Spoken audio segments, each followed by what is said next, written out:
네, 오늘 함께 은혜 받으실 하나님의 말씀은 열왕기상 3장 1절로 28절까지의 말씀입니다. 구약성경 514쪽에 있는 열왕기상 3장 1절로 28절까지의 말씀입니다. 지금 이 시간에는 6절에서 9절까지의 말씀을 먼저 봉독해 올려드리겠습니다.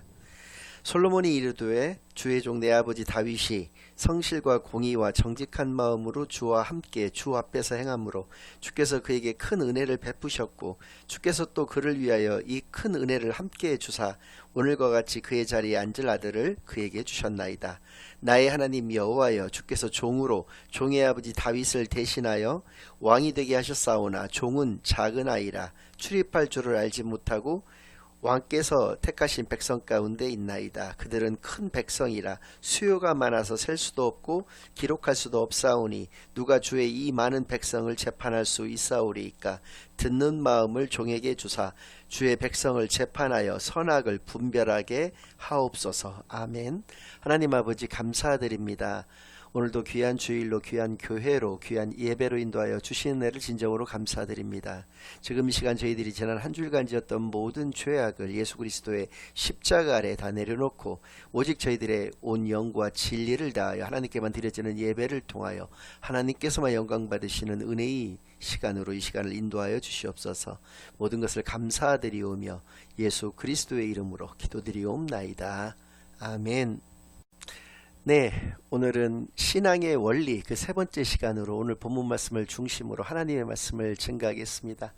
우리는 지지난 주일부터 열왕기상 1장의 내용으로 솔로몬이 왕이 되기까지의 그 과정을 통해서 또 신앙의 원리 두 가지를 깨닫게 되었고, 또 열왕기상 2장의 말씀을 통해서 다윗이 이제 죽음을 앞두고 솔로몬에게 준 그 유언의 말씀을 통해서 역시 두 가지 신앙의 원리에 대해서 살펴볼 수가 있었습니다. 오늘은 이제 왕이 된 솔로몬이 하나님께 일천번제를 드리고 나서 그가 이제 꿈을 꾸게 되는데 그 꿈 가운데에서 하나님께서 그에게 구하라고 하신 그런 말씀이 있는데, 솔로몬이 그 구한 내용을 통해서 우리가 또 오늘 신앙의 원리 두 가지를 깨닫게 되는 시간을 여러분들과 함께 갖고자 합니다.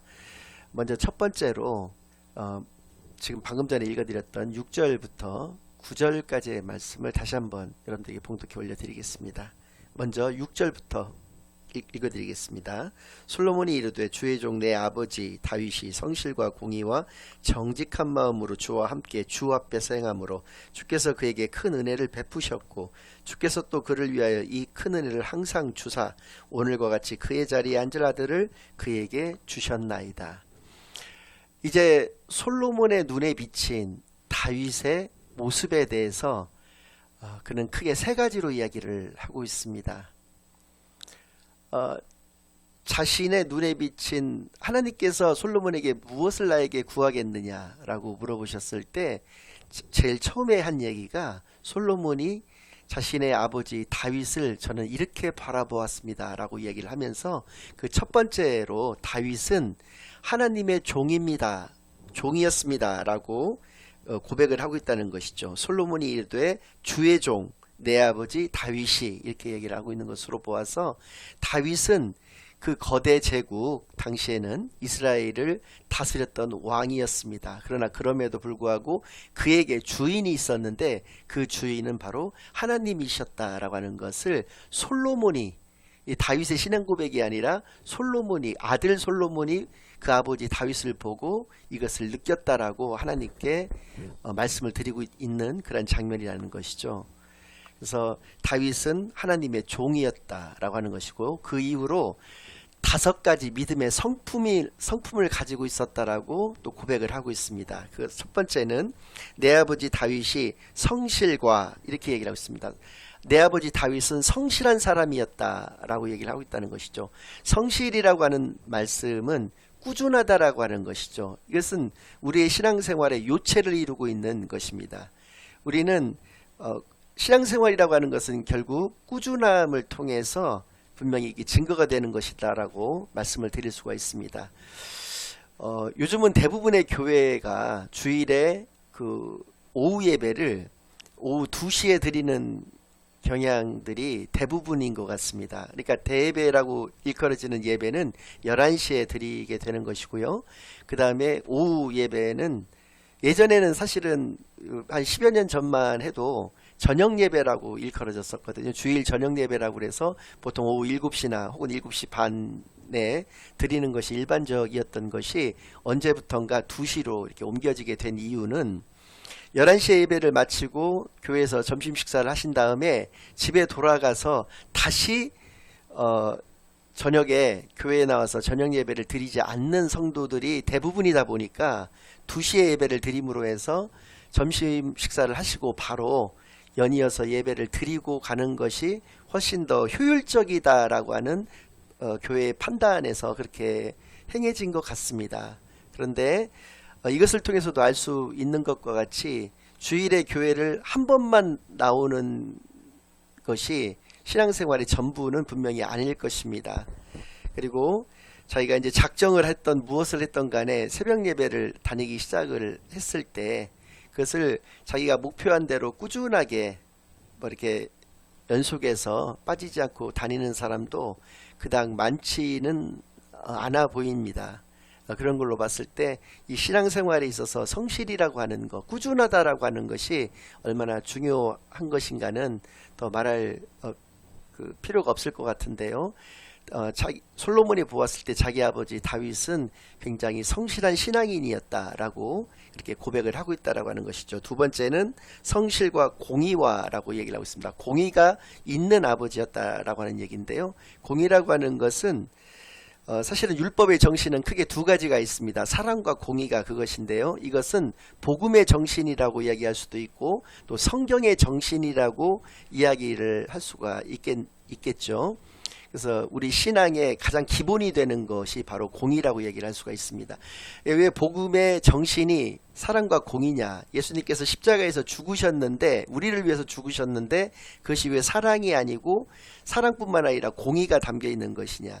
우리 인간의 죄를 어떠한 형태로든지 간에 그것을 제거를 해야만 되는 것을 예수님께서 그것을 담당을 하셨다라고 하는 것을 의미하는 것이거든요. 그래서 예수님은 사랑의 예수님이시기도 하지만 공의의 예수님이기도 했다는 것을 그 십자가의 죽음을 통해서도 우리가 알 수 있는 바와 같이 율법과 복음과 성경의 정신은 바로 이 사랑과 공의인데 그 중에서 이 공의로운 모습이 자기의 아버지 가운데 있었다라고 솔로몬은 고백을 하고 있는 것을 우리가 알 수 있다라고 하는 것이죠. 쉽게 얘기해서 자신의 아버지는 솔로몬이 보기에 편벽됨이 없었다라고 이렇게 고백을 하고 있다는 것이고요. 세 번째로 정직한 마음으로 라고 얘기하고 있습니다. 그러니까 정직하였다라고 하는 것이죠. 저는 왜 사람들이 정직하지 않은가 라고 하는 것을 한번 생각을 해봤는데 그것은 대부분의 사람들이 이익을 따라서 움직이기 때문에 그렇다라고 저는 보여집니다. 이것이 어떤 문제에 있어서 내가 이득이 되지 않는다면 정직을 포기할 수도 있다라고 보여진다라고 하는 것이죠. 그러니까 세상의 대부분의 사람들의 그 가치 기준은 자신의 이익에 따라서 좌우될 수가 있는 것이기 때문에 그 이익에 따라서 정직할 수도 정직하지 않을 수도 있다라고 하는 것이 대부분의 사람들의 모습인데 정직한 마음으로 살았다라고 하는 것은 이익에 의해서 휘둘리지 않고 흔들리지 않았던 그러한 삶을 살았던 다윗이었다라고 하는 것을 이 말씀을 통해서도 알 수가 있다는 것이죠.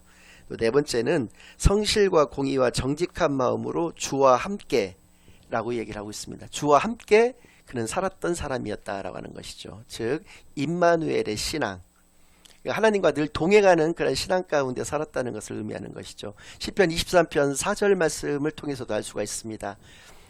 사망의 음침한 골짜기로 다닐지라도 사망의 음침한 골짜기가 없었다는 것이 아닙니다. 다윗의 삶 가운데서도 무수한 사망의 음침한 골짜기들이 있었죠. 많은 그 사울 왕의 어떤 죽음의 위협으로부터 또 압살롬이라든지 세바라든지 이런 여러 사람의 반역 사건들도 있었고요. 뭐 미풍에 그치긴 했습니다만은 지난 시간에 말씀드렸던 아도니아의 그런 어떤 반란도 좀 있었죠.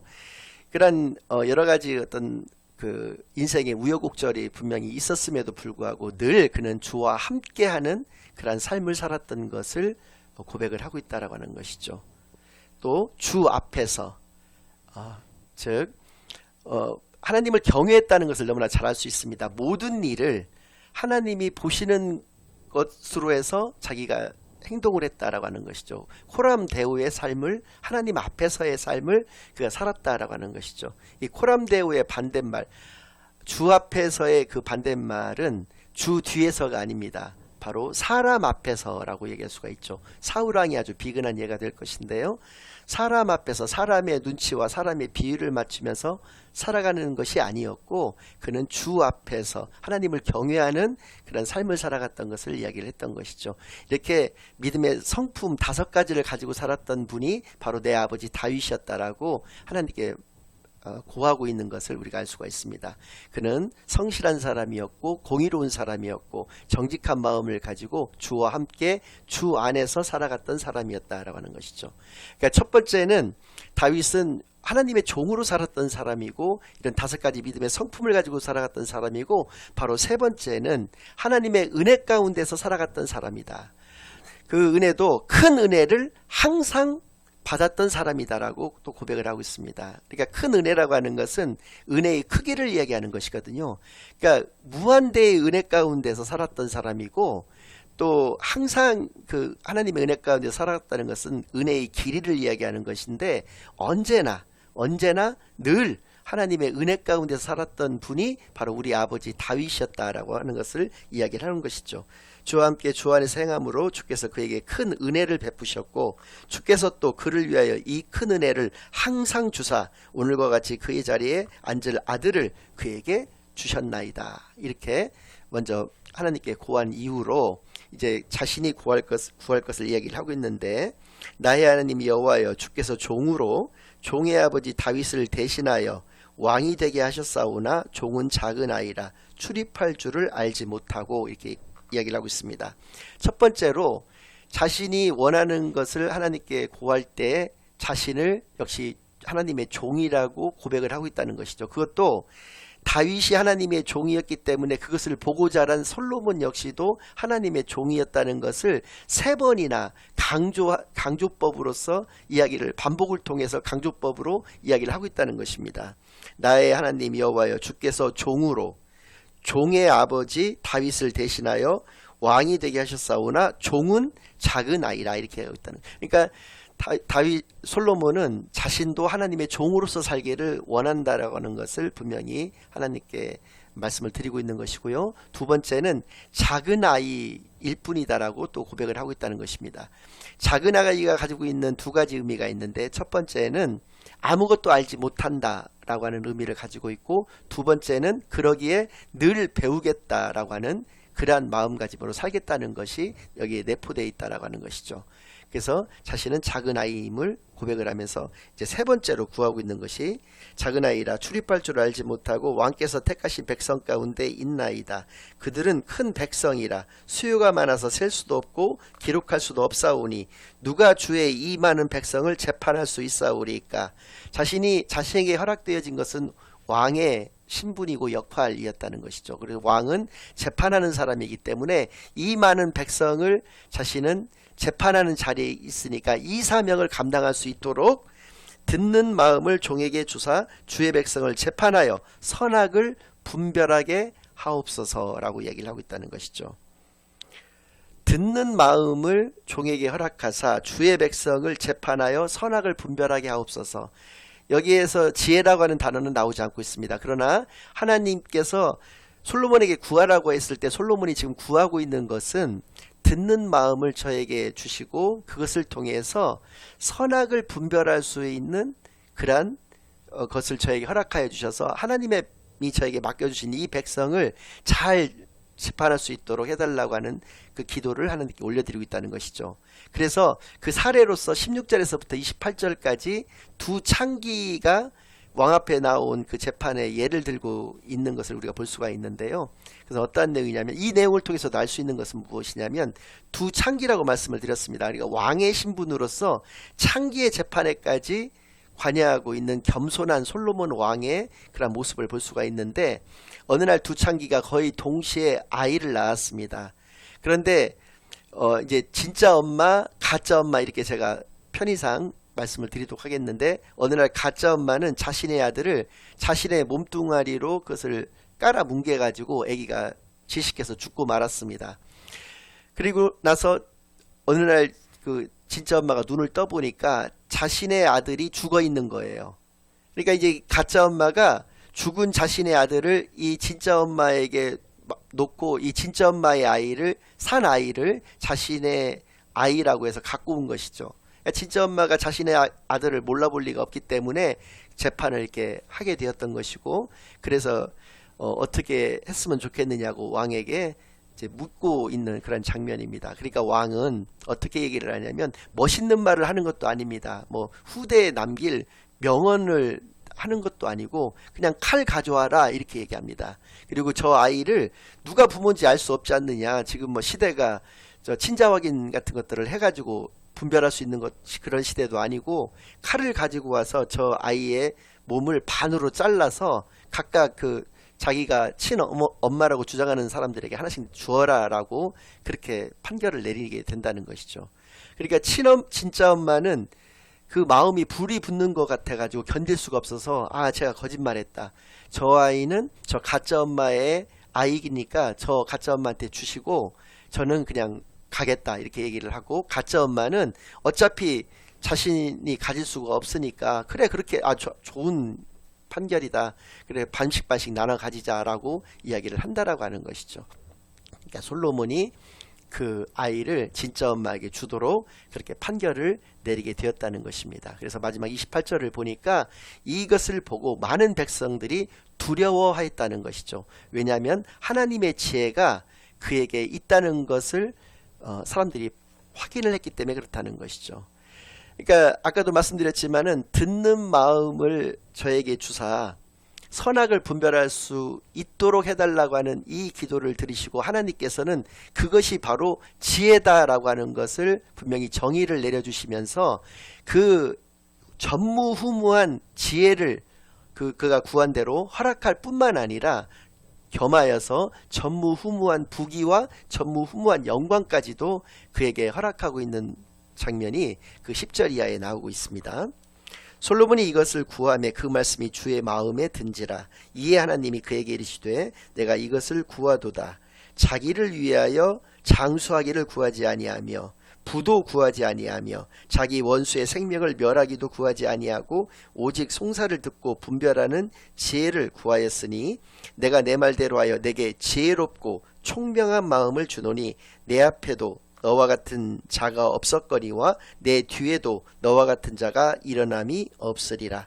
내가 구하지 아니한 부귀와 영광도 내게 주노니 내 평생의 왕들 중에 너와 같은 자가 없을 것이라. 노아를 모르는 세상 사람들이 있을 수 있고 아브라함을 잘 모르는 세상 사람들이 있을 수 있습니다. 심지어 모세를 잘 모르는 세상 사람도 있을 수 있지만 세상 사람 중에서 솔로몬을 모르는 사람은 없기 때문에 하나님의 이 말씀은 그대로 성취가 되고 있다는 것을 알 수가 있죠. 솔로몬 살아생전에 솔로몬과 같은 그 부자는 앞으로도 또 그 이전에도 나오지를 않았었고요. 솔로몬과 같이 지혜로운 자는 전무후무했었다라고 하는 것을 분명히 이 말씀을 통해서도 알 수가 있고, 성경의 기록을 통해서도 우리가 분명히 알 수 있는 것을 통해서 우리가 깊이 생각해 봐야 될 것은 오늘 크게 두 가지가 있습니다. 솔로몬의 눈에 비친 그 다윗의 모습을 통해서 우리가 신앙생활을 한다고 했을 때는 어떻게 신앙생활을 하는 것이 옳은 것인가, 신앙인의 자세의 그 원리는 어떠한 것인가, 그것은 하나님의 종으로서 살아가는 것이 마땅하다는 것이고, 다섯 가지 믿음의 성품을 가지고 살아가는 것이 마땅하다는 것이며, 그래서 그 결과적으로는 하나님의 은혜 가운데에서 큰 은혜를 항상 우리가 누리면서 살아가는 것이 마땅한 모습인 것을, 저는 여담입니다마는 이 말씀 때문이라도 지금 바로 제가 하나님의 부름을 받기에는 너무나 두려움을 가지고 있습니다. 왜냐하면 저에게는 4명의 자녀들이 있는데 이 아이들이 제가 바로 지금 죽게 되었을 때 어떻게 저를 일컫게 될지를 몰라서 그렇습니다. 말씀에 대해서는 뭐 그럴싸하게 해석하고 설교는 그럴싸하게 나름 잘 증거를 하지만 실제로 우리 아버지의 삶은 뭐 이렇게 고개를 절레절레 흔들 수도 있는 문제 아니겠습니까? 그러기에 저는 이렇게 설교를 하고 이제 앞으로 남은 얼마가 남아 있는지는 모르겠습니다만은 그 남아 있는 생애 동안에 이 다윗과 같이 살기를 정말 너무나도 간절히 소망합니다. 여러분들도 자녀가 있으신 분들은 자녀의 눈에 비친 자신의 모습, 우리 아버지는 아빠로서도 또 목사라면 목사로서도 너무나 훌륭한 하나님의 자녀였다라고 하는 것을 증거하는 그러한 귀한 은혜가 있기만을 간절히 바랍니다. 또 마지막으로 이 솔로몬의 기도를 통해서도 우리가 알 수 있는 것과 같이 자신을 위해서 무엇을 구하는 기도는 올바른 기도가 아니다라고 하는 신앙의 원리를 깨닫게 되기만을 바랍니다. 오직 자신의 사명, 자신에게 주신 달란트와 그 사명이 있는데 그 사명을 감당할 수 있는 그러한 기도를 하나님께 올려드리고 있다는 것을 알 수가 있죠. 자신에게 주어진 그 많은 백성을 재판할 수 있는 듣는 마음을 달라고 하는 것은 여러 가지 전제 조건이 있습니다. 내가 어떤 선입견을 가지고 어떤 것을 예단해서 그것을 들어서는 안 된다는 것을 가지고 있는 것이고, 내가 말하는 것보다 듣는 것이 훨씬 더 길고 커야 된다라고 하는 것, 비중적으로 봤을 때 그것이 전체적이어야 된다는 것. 그리고 우리가 인간관계 가운데에서 경청만큼, 상담뿐만 아니라 모든 인간관계에서 상대방의 말을 경청하는 것만큼 중요한 것은 없고, 그것을 통해서 무엇이 옳고 그른지를 분별할 수 있게 된다라고 하는 것, 그리고 그것이 바로 지혜로운 삶이라고 하는 것을 이 말씀들을 통해서 깨닫게 되기만을 바라겠고, 이것이 우리의 신앙의 원리 가운데에서 잘 작동되기만을, 우리의 삶 가운데서 이것이 잘 드러나기만을 예수 그리스도의 이름으로 간절히 축원합니다. 아멘. 이제는 우리 주 예수 그리스도의 은혜와 아버지 하나님의 극진하신 사랑과 성령 하나님의 내주인도 역사 교통하심이 솔로몬에 비친 다윗의 모습을 통해서 우리의 신앙의 자세, 신앙의 모습이 어떠해야 되겠는가를 분명히 깨닫고 그 모습대로만 살아가기로 다짐하고 결심하고 돌아가는 모든 사랑하는 주의 자녀들과 그 가정 위에, 그들의 생업 위에 이제로부터 영원까지 항상 함께 있을지어다. 아멘.